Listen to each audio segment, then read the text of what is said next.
Kita awali Kompas Sulsel, saudara. Aksi pencurian di sebuah apotek terekam kamera pemantau atau CCTV. Korban pencurian merupakan seorang dokter gigi yang dompetnya raib digasak pelaku.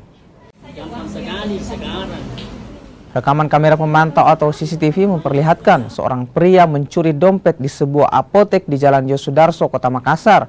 Pria tersebut mengambil dompet yang merupakan milik seorang dokter gigi yang diletakkan di atas kursi. Atas kasus pencurian ini, korban langsung melaporkan kejadian tersebut ke Polsek Wajo, Kota Makassar.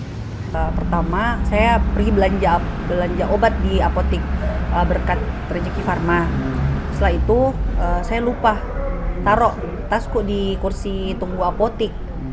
Nah, setelah itu pas besok paginya saya baru ingat. Saya cari di mana dompetku ini. Pas saya telepon ownernya apotek, dia cek CCTV. Karena kan dia bilang tidak ada, saya temukan dompet tak ada di kursi. Pas dicek ternyata diambil sama itu pelaku yang ada identitasnya, pakai baju hitam, pakai ransel abu-abu, pakai sweater hitam ya.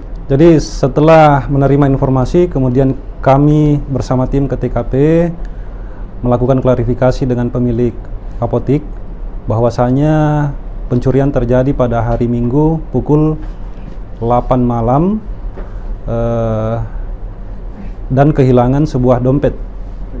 Informasinya korban juga sudah melapor, bahwa saat ini korban telah melaporkan peristiwa tersebut di Polres Pelabuhan Makassar dan telah dilakukan klarifikasi.